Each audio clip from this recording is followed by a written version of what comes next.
और छत्तीसगढ़ के इस बुलेटिन में मैं हूं आपके साथ ऋतु ज्ञानवानी। राज्यसभा की 2 सीटों पर चुनाव को लेकर छत्तीसगढ़ से लेकर दिल्ली तक में सरगर्मी अब तेज हो गई है। छत्तीसगढ़ से नामों की सूची लेकर पीसीसी अध्यक्ष मोहन मरकाम दिल्ली पहुंच गए हैं। कांग्रेस अध्यक्ष सोनिया गांधी के साथ उम्मीदवारों के नामों पर मंथन होगा।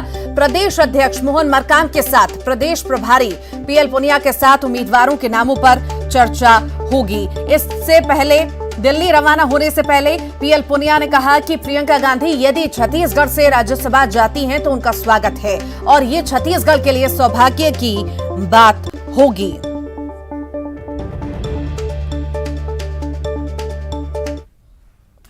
छत्तीसगढ़ के राज्यसभा को लेकर प्रदेश अध्यक्ष माननीय मुख्यमंत्री जी और पीएल पुनिया साहब को बुलाया है। हो सकता है राज्यसभा के बारे में चर्चा हो, इसलिए जो भी बातें होगी माननीय मैडम के माध्यम से ही होगी। तो अब बुलाया है तो हम उनकी बात सुनेंगे। प्रियंका गांधी की चर्चा हो रही है सर, प्रियंका गांधी भी जो जा सकती है यहाँ से। देखिए, अगर प्रियंका गांधी जी छत्तीसगढ़ से जाती हैं तो स्वागत योग्य है, क्योंकि हमको सौभाग्य मिलेगा छत्तीसगढ़ वासियों को कि माननीय प्रियंका गांधी जी का सानिध्य हमको मिलेगा। मैं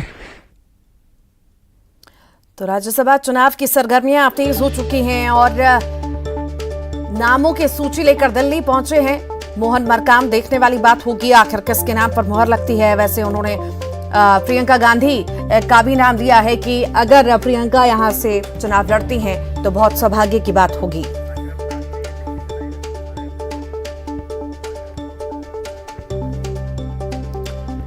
और हमारे साथ लाइव अशरफ दिल्ली से जुड़ गए हैं, साथ ही साथ ममता रायपुर से हमारे साथ जुड़ गए हैं। अशरफ, सबसे पहले आप ही के पास आना चाहूंगी। दिल्ली में मंथन का दौर अब कहीं ना कहीं शुरू हो चुका है, क्योंकि अब मोहन मरकाम पहुंचे हैं वहां पर लिस्ट लेकर के। देखने वाली बात होगी कि आखिर किसके नाम पर मुहर लगती है, क्योंकि कई सारे ऐसे बड़े नेता हैं जिनके नाम पर मुहर लग सकती है। पर साथ ही साथ मोहन मरकाम का यह भी बयान आया है कि अगर प्रियंका आती हैं तो सौभाग्य की बात होगी छत्तीसगढ़ के लिए। तो कितनी यहां पर उम्मीद देखी जा सकती है?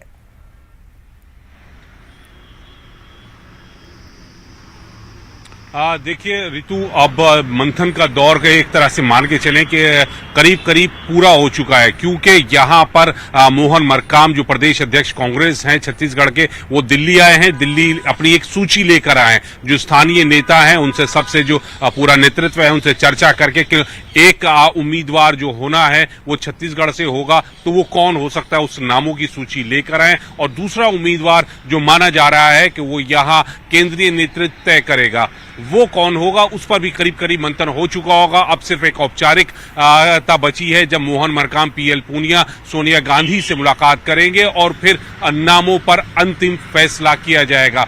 अगर अभी तक उनकी मुलाकात नहीं हुई है, जब मुलाकात हो जाएगी उसके बाद ये उम्मीद की जाएगी कि सूची जारी की जाए, किसको राज्यसभा में चेहरा बनेगा, किसके नाम पर मोहर लगेगी। या इतना जरूर जो माना जा रहा है कि एक चीज तय है कि 2 सीटों में से एक सीट पर छत्तीसगढ़ के किसी लोकल को अपना चेहरा कांग्रेस बनाएगी, जबकि दूसरे सीट पर जो फैसला होगा वो केंद्रीय नेतृत्व कर सकता है। इसमें जो बहुत बड़ा जो नाम लिया जा रहा है वो प्रियंका गांधी के नाम की चर्चा बहुत जोर से है। तो हो सकता है कि उनके नाम को जगह दी जाए, या फिर किसी और को जो बहुत बड़े नेता हैं जैसे गुलाम नबी आजाद हैं, उनका नाम भी चल रहा है यहाँ दिल्ली में, आनंद शर्मा है। तो कई ऐसे नाम हैं जो दिल्ली से तय किए जाएंगे कि कौन यह छत्तीसगढ़ से राज्यसभा में जाएगा, क्योंकि एक नाम यहाँ दिल्ली तय करेगा, दूसरा नाम स्थानीय होगा, लोकल होगा। तो बस अब कुछ इंतजार करना पड़ेगा आपको अगले 1 या 2 दिन का, क्योंकि अगर आज मुलाकात भी हो जाती है तो नामों की सूची जारी करने में थोड़ा वक्त लगेगा, क्योंकि 31 तारीख तक नामांकन की अंतिम तिथि है। तो हो सकता है कि जो सूची जारी करे कांग्रेस वो कुछ समय पहले यानी 30 तारीख तक जारी कर सकती है। ऋतु, लगातार आप बने रहिए। ममता भी हमारे साथ जुड़ी हुई हैं। ममता, यहाँ पर एक बड़ा सवाल ये उठता है कि सरगर्मियां जिस तरह से राज्यसभा चुनाव को लेकर बड़ी हैं यहाँ पर सवाल यहाँ पर यह भी है कि अगले साल चुनाव हो रहे हैं और चुनाव को देखते हुए अब विधानसभा चुनाव होने हैं। चूंकि अगर यहां पर बाहरी को मौका दिया जाता है तो आखिर कहीं ना कहीं नाराजगी भी देखने को मिलेगी, क्योंकि बाहरी वर्सेस लोकल में कहीं ना कहीं बहुत सारी चीजें और बयानबाजी भी हमने देखी थी। इसको इतना फुर्सत है कि देखने बिल्कुल देखिए, और लगातार अगर हम बात करें तो स्थानीय चेहरे को लेकर यहाँ पर सियासत भी शुरू हो गई है। बीजेपी लगातार सवाल उठा रही है और तब से ये सवाल और भी बढ़ा जब जो इंदिरा गांधी कृषि विश्वविद्यालय है उसके कुलपति को लेकर कांग्रेस ने स्थानीयता का मुद्दा उठाया था, राजभवन तक की लड़ाई चली थी। और उसके बाद में जब दूसरी बात जब बीजेपी ने पलटवार किया तो केटीएस तुलसी को लेकर किया कि राज्यसभा को लेकर अगर इतनी स्थानीयता को कांग्रेस तवज्जो देती है तो राज्यसभा को लेकर राज्यसभा के लिए केटीएस तुलसी को क्यों भेजा गया। और उसके बाद लगातार अब बीजेपी जो है वो इस बात को लेकर सवाल उठा रही है कि क्या कांग्रेस दोनों ही सीटों पर स्थानीय चेहरे को तवज्जो देगी, स्थानीय चेहरे को भेजा जाएगा, मांग भी कर रही है। देखना ये होगा कि इस बार जो है, हालांकि ये तो स्पष्ट हो गया है कि एक स्थानीय चेहरा होगा और एक चेहरा जो है वो बाहर से हो सकता है। और सबसे ज्यादा अगर चर्चा चल रही है तो प्रियंका गांधी के नाम को चल रही है कि क्या प्रियंका गांधी जो है वो यहाँ से छत्तीसगढ़ से राज्यसभा सीट के लिए जा सकती है। तो कांग्रेस के तमाम जो बड़े लीडर्स हैं, चाहे रविंद्र चौबे की बात करें, और आज तो सुबह मोहन मरकाम ने भी कहा कि अगर वो यहाँ से जाती है तो उसका स्वागत है।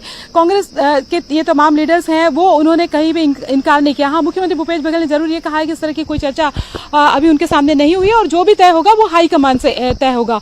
आज जब मोहन मरकाम रवाना हुए तो उन्होंने कहा कि मैं सूची लेकर के जा रहा हूँ, नामों की सूची लेकर के जा रहा हूँ।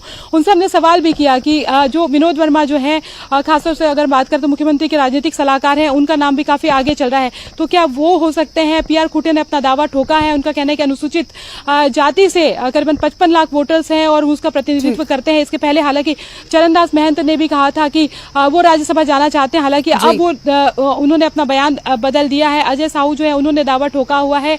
गिरीश देवांगन का नाम पहले चल रहा था, हालांकि अभी और भी बहुत सारे नाम हैं जिनको लेकर ये चर्चाएं चल रही है। देखना ये होगा कि किसके नाम पे मोहर लगती है, लेकिन ये जरूर है कि एक नाम तो स्थानीय होगा, लेकिन अगर दूसरा नाम बाहर से होता है तो कहीं ना कहीं कांग्रेस को घेरने के लिए बीजेपी को मौका तो मिल ही जाएगा।